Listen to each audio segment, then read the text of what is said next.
Hey guys, this video is just going to be a general overview of your senses. So the sensory system is the nervous system that's responsible for processing sensory information. It consists of sensory receptors, the neural pathways, and various parts of the brain. Your sensory systems include the somatosensory system, the olfactory system, the vision system, and the auditory system, and of course the gustatory system, which is taste.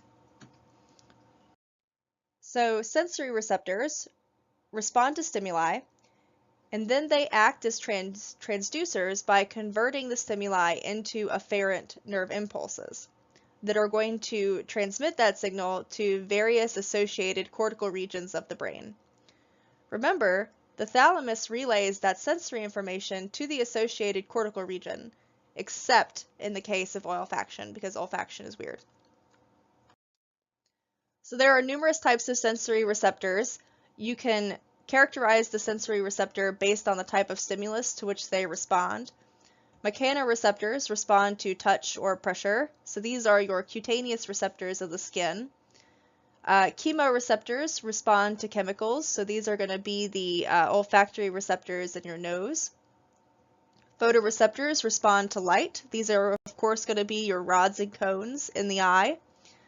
Nociceptors respond to intense thermal, chemical, or mechanical stimuli that results in pain. These are going to be your free nerve endings in the skin. You can also distinguish your sensory receptors by classifying them by source of the stimulus. Exteroceptors respond to stimuli from the external environment. So this is again going to be the cutaneous receptors in your skin, the rods and cones in your eye, and of course the receptors in your ears. The interoceptors, also known as visceroceptors, respond to internal stimuli. So these are going to be the receptors that respond to peptide hormones on your endocrine glands and of course walls of the stomach and the urinary bladder.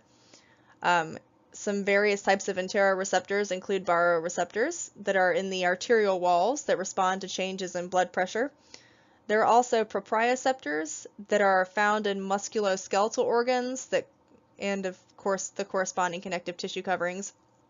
These include your muscle spindles and your Golgi tendon organ. So let's look at a neural pathway. A neural pathway is just a connection formed by neurons. You generally have a presynaptic neuron and a postsynaptic neuron. So that neural pathway is going to transmit the signal from the skin, for instance, to the associated region of the brain. Your cortex can be divided into sensory, motor, and of course other associative functional regions, right? The main sensory areas of your brain are the primary auditory cortex, the primary somatosensory cortex, the primary visual cortex, and you also have the gustatory and olfactory cortex as well.